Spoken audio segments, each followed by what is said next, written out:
নমস্কার, রাধে রাধে সবাইকে। আমি পৌশালী। পৌষ সানশাইনের আবারও নতুন একটা ব্লগে আপনাদের সবাইকে জানাই অনেক স্বাগত। আশা করি আপনারা যে যেখান থেকে আমার ভিডিওটি দেখছেন সবাই খুব ভালো আছেন আর সুস্থ আছেন। অনেকদিন ধরে আপনাদের সাথে মর্নিং রুটিন শেয়ার করা হচ্ছিল না। তো আজকে ভাবলাম আপনাদের সাথে একদম সকাল থেকে রুটিনটা শেয়ার করি। তো এই যে সকালে ঘুম থেকে উঠে পড়েছি। আর উঠেই না আমি দরজা জানালার পর্দাগুলো একটু সরিয়ে দিলাম। এখন তো দরজা জানালা বেশিক্ষণ খুলে রাখা যাচ্ছেই না। আজকে সকালবেলা যে এতটা বেশি ঠান্ডা পড়েছিল সেটা আমি একটু পরে গিয়ে বুঝতে পেরেছি। এদিকে তো জানালাটা খুলে দিয়েছিলাম। তো ঝাড়ু-টাড়ু দিয়ে যখন দেখি না রুমটা এত বেশি ঠান্ডা হয়ে গিয়েছে আর আমার মেয়ে তো ঘুমোচ্ছে। আর এই সময় এত বেশি ওয়েদার চেঞ্জ হচ্ছে না, বাচ্চাদের ঠান্ডা লেগে যাওয়ার একটা সম্ভাবনা রয়েছে। আমি কিন্তু একটু পরেই আবার জানালার যে শাটারগুলো থাকে সেগুলো বন্ধ করে দিয়েছিলাম। কারণ সকালের হাওয়াটা রুমের ভেতরে ঢুকলে না সেটাতে অনেক বেশি ঠান্ডা লেগে যায়। আর আমি চুপি, চুপি এদিকে ঘরটা ঝাড়ু মোছা করে নেব। তারপরে পুজো-টুজো করে বাদবাকি কাজগুলো সারবো। আর এই শীতের শুরুর দিকে না কাজ করতে এত বেশি কষ্ট হয়, মনে হয় যে হাত পা যেন একদমই চলছে না। বিশেষ করে মেঝেতে পা দিলে না পাটা প্রচণ্ড ঠান্ডা হয়ে যায়। আর বাড়িতে যেহেতু ঠাকুর থাকেন আমি তো জুতো পরতে পারি না। আগের বছর না কোনো একটা মলে গিয়ে আমি ওই জুতোগুলো দেখেছিলাম, যেটা লেদারের হয় না আরকি, বাড়িতে পরার জন্য। খুব ইচ্ছে ছিল ওগুলো কেনার। তবে বাচ্চা তখন ছোট ছিল বলে কিনতে পারিনি। তো এবছর যদি কোথাও দেখতে পাই ভাবছি ওই জুতোগুলোই কিনে নেব। কারণ ওই জুতোগুলো পরে কাজ করলে না পায়ের তলায় খুব একটা বেশি ঠান্ডা লাগবে না আরকি। তো যাই হোক, এখানটায় ঝাড়ু-টাড়ু দিয়ে আমি ময়লাগুলো তুলে নিলাম। তারপরে এদিকে বাইরের বারান্দাটা ঝাড়ু দিয়ে নিচ্ছি। আর যখন আমি ১ম সকালবেলাটা ঝাড়ু দিই না, তখন আমি পুরো বারান্দাটাই টেনে একবার ঝাড়ু দিয়ে নিই। এটা তো আপনাদেরকে বহুবারই বলেছি।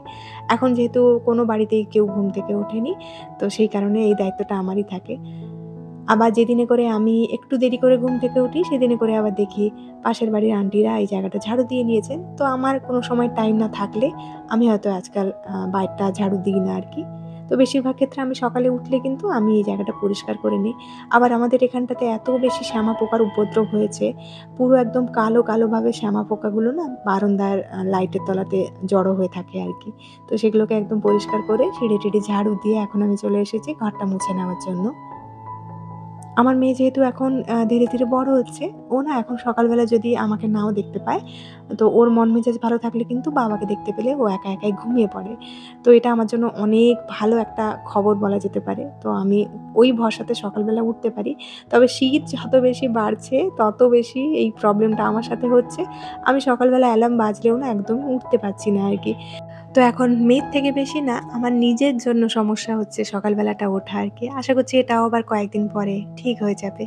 তো যাই হোক, সকালবেলাটা ঘর মোছা আরও একটা বড় চ্যালেঞ্জ, কারণ ঠান্ডা জলে হাত দিতে হয়। তো আগে তো আমরা যখন হাতে করে মুছতাম তখন হয়তো এতটা কষ্ট হতো না। কিন্তু সত্যি কথা বলতে যবে থেকে এই ধরনের টুলসগুলো ব্যবহার করতে শিখেছি না, তবে থেকে যেন আরও বেশি কুঁড়ে হয়ে যাচ্ছি আরকি। এখন আবার ঠান্ডাটা সহ্য করতে একটু কষ্ট হয়। আগে আমার এরকম সিচুয়েশন ছিল যখন আমার অল্প বয়স ছিল। তখন আমি সকালবেলা উঠে না ঠান্ডা জলেও স্নান করতে পারতাম। এখন যদি আমাকে কেউ বলে ঠান্ডা জলে স্নান করতে, সেটা তো আমি একদমই পারব না। এটা হয়তো বয়স বাড়ার সাথে, সাথে লক্ষণগুলো প্রকাশ পায় আরকি। এখন একটু গরম জল না হলে না আবার স্নান করতে পারি না। তবে মাঝে মধ্যে আমি খুব চেষ্টা করি জানেন, আমার দাদু যখন বেঁচে ছিলেন, তখন দাদু সবসময় বলতেন যে, "সকালবেলা উঠে একটু ঠান্ডা জলে স্নান করাটা দরকার।" খুব বেশি গরম জলে স্নান করলে কিন্তু সেই আলস্যটা কাটে না শরীর থেকে একদম। এটা আমি অনেকবার লক্ষ্য করে দেখেছি। ঠান্ডা জলে স্নান করলে যতটা তাড়াতাড়ি ফ্রেশ হওয়া যায়, শীতের সময় বিশেষ করে, গরম জলে স্নান করলে কিন্তু ততটা তাড়াতাড়ি ফ্রেশ হওয়া একদমই যায় না। মনে হয় আবার স্নান করে গিয়ে ঘুমিয়ে পড়ি। অথচ ঠান্ডা জলে স্নান করলে না খুব তাড়াতাড়ি এনার্জিটা পাওয়া যায়, আমি লক্ষ্য করে দেখেছি। তো যাই হোক, এখন আমি মাঝে মধ্যে যদি একটু দেরি করে স্নান করি, তখন কিন্তু জলটা একটু নরমাল টেম্পারেচারে রেখেই স্নান করার চেষ্টা করি। একদম গরম জলে স্নান করি না। আবার আমার হাসব্যান্ড একদমই উল্টো। ও যখন স্নান করে তখন কিন্তু জলটা একটু গরম থাকে। মানে হাত দিলে বোঝা যায় যে জলটা গরম রয়েছে। সে আবার ঠান্ডা জলে একদমই স্নান করতে পারে না। কারণ ওর আবার ঠান্ডা লাগার একটা অভ্যেস রয়েছে আরকি। তো যাই হোক, স্নান-টান করে পুজো-টুজো করে নিয়েছি। মেয়ে আর ওর বাবাও কিন্তু এখন উঠে পড়েছে। বেশ খানিকটা দেরি হয়ে গেল। মাঝখানে অনেক টুকিটাকি কাজগুলো সকালে সেরে নিয়েছিলাম। তো এখানটায় আমি ফ্রিজটা একটুখানি পরিষ্কার করব ভাবছি। খুব একটা বেশি নয়, মানে ফ্রিজের যে সবজি রাখার জায়গাটা, এটাই আজকে একটু ক্লিন করে নেব। যবে থেকে আগেরবারে মেয়েকে নিয়ে ভেলোর থেকে ফিরেছি না, তারপর থেকে সবজি রাখার যে বাস্কেটগুলো আমি ইউজ করিনি বললেই চলে। কারণ কোনোবারে সেরকমভাবে সুযোগ হয়নি। বেশিরভাগ ক্ষেত্রেই আমার শ্বশুরবাড়ি থেকে সবজি বাজার আসতো। তো ওই বাজারগুলো রাখার মতো আমার ওই বাস্কেটগুলোও নয়। তো সেই কারণে ওগুলো আর বের করানো হয়নি। আবার বলতে আমাদের যাওয়ার সময় হয়ে গিয়েছে। এখন ভাবছি আর বের করব না। তো যা রয়েছে এই বাস্কেটের মধ্যেই সাজিয়ে রেখে দিই। আবার পরে এলে তবে থেকে আবার ফাংশনাল করব আরকি ফ্রিজটাকে। তো আগের দিন রাত্রেবেলায় হাসব্যান্ড গিয়েছিলেন বাজারে। তো সেখান থেকে কয়েকটা টুকিটাকি বাজার করে এনেছে। সেগুলোই এখন আমি এই বাস্কেটের মধ্যে গুছিয়ে রেখে দিচ্ছি। এই শীতের সময় না মূলো শাক ভাজা খেতে আমার অনেক বেশি ভালো লাগে। তো যখনই বাজার থেকে মূলো আনি আমি বা হাসব্যান্ডও আনতে যায়, তখন আমি বলি মূলোর সাথে যদি শাক থাকে সেটা কিন্তু অবশ্যই এনো। তো হাসব্যান্ড কিন্তু মূলো শাক কয়েকটা এনেছে। ভাবছি আজ বা কালকে নাগাদ এটাকে আমি ভেজে নেব। আর এই বাস্কেটের তলায় এত বেশি ময়লা হয়েছিল সেটা একটু পরিষ্কার করে না ভিজে কাপড় দিয়ে ফ্রিজটা একটু ক্লিন করে নিচ্ছি। এখন এতটাই বেশি অলস হয়ে গিয়েছি। এখন অনেক কটা কাজ আমি পেন্ডিং এ রেখেছি আরকি। যেরকম ফ্রিজটা পরিষ্কার করা। কতদিন ধরে যে ভাবছি ফ্রিজটা ক্লিন করব কিন্তু একদমই করা হয়ে উঠছে না অনেক কিছু চাপের জন্য। তো এরকমভাবেই চালিয়ে নিচ্ছি। মানে ভিজে কাপড় দিয়ে মুছেই চালিয়ে নিচ্ছি আরকি। আর এদিকে দেখুন আজকে সকালবেলা না ব্রেকফাস্টে একটু পরোটা বানাবো। তো সেটার জন্য আমি আটা মেখে নিচ্ছি। তো এখানটায় আটাতে ভালো করে ময়াম দিয়ে নিয়েছি। আটার মধ্যে একটুখানি জোয়ানও মিশিয়েছিলাম। জোয়ান, লবণ, তেল দিয়ে ময়াম দিয়ে তারপরে আমি এটাকে জল দিয়ে মেখে নিয়েছি আরকি। আর আজকে বানাচ্ছি মূলোর পরোটা। কয়েকদিন আগেই আপনাদেরকে বলেছিলাম না শীতের সময় আমাদের বাড়িতে অনেক বেশি পরোটা হয়। সেটা কিন্তু শুরু হয়ে গিয়েছে। এখন থেকে বেশ কয়েকটা ভিডিওতে হয়তো ১ টা ২ টো পরোটার রেসিপি আপনারা দেখতে পারেন। আবার মেয়েকে নিয়ে যখন ফিরবো তারপরে আবার কয়েকটা পরোটার রেসিপি আপনাদের সাথে শেয়ার করব। তো এখানটায় মূলোগুলোর খোসা ছাড়িয়ে এটাকে আমি ভালোভাবে গ্রেট করে নিচ্ছি আরকি। এই মূলোর পরোটাটা বানানো কিন্তু অনেকটা বেশি ট্রিকি। যদি আপনারা কাঁচা মূলোর পরোটা বানাতে চান, তা না হলে খুব ইজি ভাবে বানানো যায়। যেটা হলো এরকমভাবে গ্রেট করে না যা মসলা মেশানোর আছে সবকিছু মিশিয়ে তেলের মধ্যে ভালো করে ভেজে নিতে পারেন। তাতে করে একদম শুকনো হয়ে যায়। আর তখন কিন্তু আপনারা চাইলে স্টাফিংটা খুবই ভালোভাবে ভরতে পারেন। তবে ভাজাটা আমার কাছে খুব একটা বেশি ভালো লাগে না। সেটাও মাঝে মধ্যে বানাই। তবে আমার কাছে কাঁচা মূলোর পরোটাটা কিন্তু বেশি ভালো লাগে। মানে খুব বেশি ফ্লেভারটা পাওয়া যায়। তো এখানটায় আমি গ্রেট করে নিয়ে না তার মধ্যে লবণ মিশিয়ে ৫-৭ মিনিটের জন্য রেখে দিয়েছিলাম। তাতে করে দেখুন কতটা জল বেরিয়ে গিয়েছে। এই জলটা কিন্তু আপনারা চাইলে আটার মধ্যে মেখে নিতে পারেন। তবে আজকে আমি আটাটা আগে মেখে নিয়েছিলাম বলে এটাকে আমি রেখে দিয়েছি যেকোনো একটা তরকারিতে দিয়ে দেবো। তো মূলোগুলো থেকে ভালো করে চেপে জলটা বের করে নেওয়ার পরে এর মধ্যে একে সমস্ত গুঁড়ো মসলাগুলো মিশিয়ে নিলাম। ধনে পাউডার, জিরে পাউডার, অল্প একটুখানি ব্ল্যাক পেপার, চাট মসলা আর তার সাথে একটু লঙ্কা দিয়েছি। ধনেপাতা থাকলে ধনেপাতাও দিতে পারেন। সেটাও কিন্তু অনেক ভালো একটা ফ্লেভার দেয় আরকি। তারপরে আটার লেচিটাকে আমি ভালো করে এরকম বেলে নিচ্ছি। তারপরে আমি এরকমভাবে ১ম এ বানানোর চেষ্টা করলাম। দেখলাম যে না একদমই হচ্ছে না। মানে ফেটে যাচ্ছে খুবই তাড়াতাড়ি। তো তারপরে আমি আরো একটা ট্রিক্স খাটিয়েছি যেটা হয়তো আপনাদেরও কাজে লাগবে। সেরকমভাবে করলে কিন্তু যেকোনো ধরনের পরোটা আপনার একদমই ফাটবে না। তো ১ম এ ১ টা ২ টো ওরকমভাবে আমি করে নিয়ে ভগবানকে ভোগ দেখিয়ে এসেছি। তারপরে এদিকে আমি বানাচ্ছি এই ট্রিক্স লাগিয়ে পরোটাটা। পরোটাটা খুব ভালো করে বেলে নেবেন মানে যতটা বড় আপনারা রাখতে চান।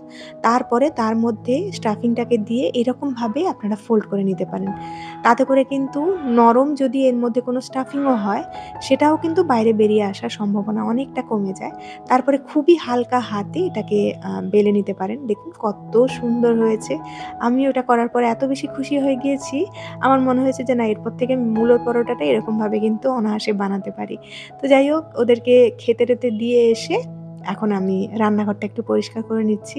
আর এরকমভাবে মূলোর পরোটা বানালে কিন্তু সেটা অনেক বেশি টেস্টি হয়। এই শীতের সময় অবশ্যই বাড়িতে পরোটা বানিয়ে খেতে পারেন। যদি বাড়িতে সবাই পরোটা খেতে পছন্দ করে তো। আর এই তো এখানটায় এখন সকালের ব্রেকফাস্টের পরে যে থালা বাসনগুলো পড়ে সেগুলোকে এখন একটু পরিষ্কার করে নিচ্ছি। এই যে চাকতি বেলনিটা দেখতে পাচ্ছেন, নিচের যে চাকতিটা, এটা না আমার শ্বশুরবাড়ি থেকে আমার শাশুড়ি দিয়েছিলেন। কয়েকদিন আগেই যেহেতু শ্বশুরবাড়িতে নতুন পাকার বাড়ি হয়েছে, সেখানটায় তো উনারা টাইলস লাগিয়েছিলেন। তো সেই টাইলসটা কিছুটা বেঁচে গিয়েছিল, সেটাকে কেটে না এরকমভাবে ৩ খানা বানিয়েছেন। মানে একটা আমাদের জন্য, একটা শাশুড়ির নিজের জন্য, আরেকটা আমার ননদের জন্য। অনেকদিন ধরে এটাকে আমি রেখে দিয়েছিলাম, ব্যবহার করিনি। ভেবেছিলাম ঠাকুরকে যখন আমি পরোটা বা এরকম রুটি জাতীয় কিছু বানিয়ে দেব, তখন এটা ব্যবহার করব। কারণ আমার কাছে নিরামিষে কোনো চাকতি ছিল না আরকি। তো যেহেতু আজকে প্রথমবার এই সিজনের ১ম মূলোর পরোটা আমি করে ঠাকুরকে দিলাম। তো সেই কারণেই এটা আমি বের করেছি। আর এখন আমি এটাকে কিচেনেই রাখবো ভেবেছি। এর পরের বার থেকে ঠাকুরের জন্য রুটি বা পরোটা কিছু বানালে এটাতে করেই বানাবো। তো যাই হোক, ওদিকের কাজবাজগুলো সেরে এদিকে আমার দুপুরের রান্নাবান্নাগুলো অনেকটা এগিয়ে ফেলেছি। ভাতটা প্রায় হতে চলল। তার সাথে আলু, কুমড়ো আর পনির দিয়ে একটা শুকনো, শুকনো তরকারি করেছি। আর এদিকে হাসব্যান্ডের জন্য না বিকেলবেলার টিফিনটাও বানিয়ে নিচ্ছি। তো আজকে বানাচ্ছি একটু অন্য রকমের বেসনের চিলা। তো বেসন নিয়েছি, তার মধ্যে লবণ আর জোয়ান দিয়েছি। আর বেসিক যে গুঁড়ো মসলাগুলো হয়, হলুদ গুঁড়ো, লঙ্কা গুঁড়ো, জিরে গুঁড়ো, ধনে গুঁড়ো আর অল্প একটুখানি চাট মসলা দিয়েছিলাম আরকি। তো সবকিছু দিয়ে এটাকে ভালোভাবে আমি পাতলা একটা ব্যাটার বানিয়ে নিয়েছি। আর নিজের পছন্দ মতো এখানটায় যেকোনো ধরনের সবজি আপনারা দিতে পারেন। আমি এখানটায় গাজর দিয়েছি, টমেটো আর অল্প একটুখানি ক্যাপসিকাম দিয়েছি। তো সেটাকে ব্যাটারটার সাথে একদম ভালোভাবে মিক্স করে নেব। তারপরে কিন্তু এটাকে আমি তাওয়ার মধ্যে ভাজতে দেব। আর এটাকে আরেকটু টেস্টি করার জন্য কিন্তু ওপর থেকে আপনারা চাইলে একটু পনির গ্রেট করেও দিতে পারেন।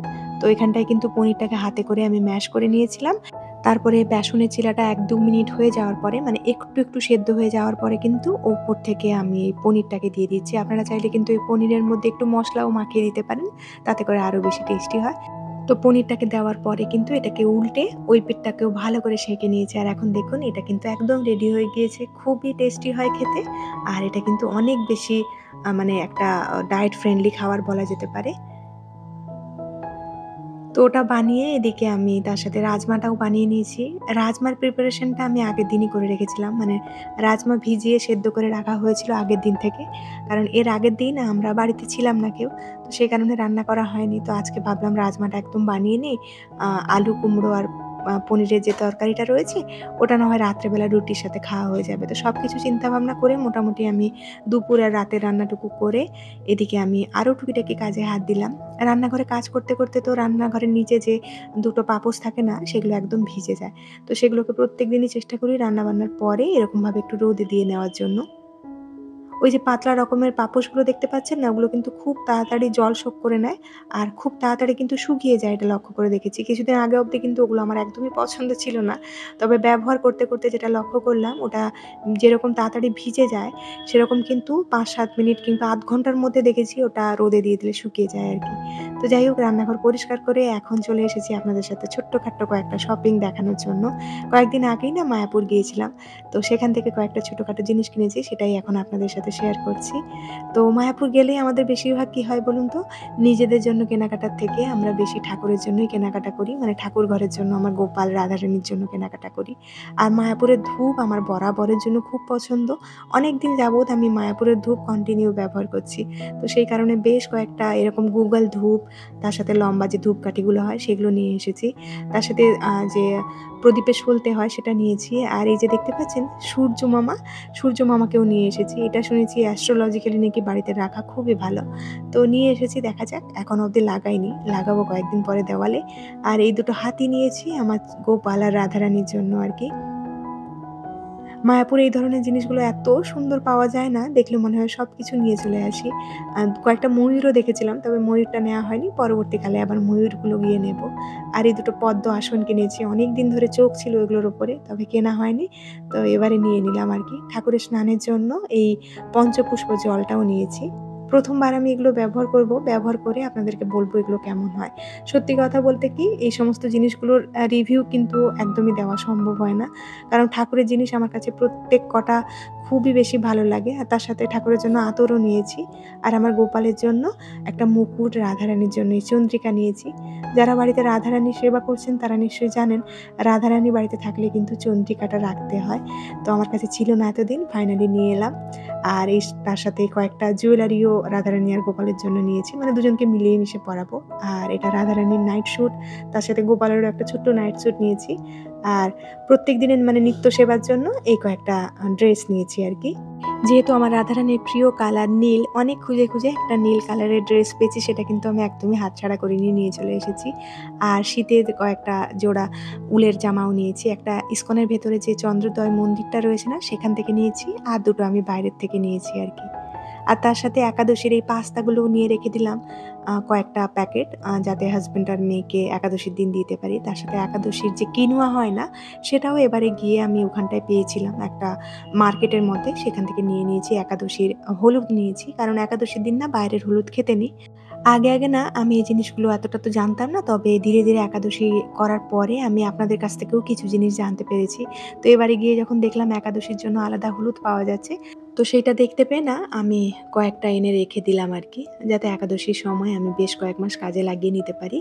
আর সমস্ত কিছু জিনিস আমি গুছিয়ে-টুছিয়ে রেখে এদিকে আমি ঠাকুরের যে জামাগুলো রয়েছে না শীতের, সেগুলো একটু ভালো করে ধুয়ে নেব। কারণ না ধুয়ে না ঠাকুরকে আমি বাইরের জিনিসগুলো একদমই ব্যবহার করাতে পারি না। তো এগুলো এখন ধুয়ে দিলাম মানে ১-২ দিন তো সময় লাগবে এগুলো শুকোতে।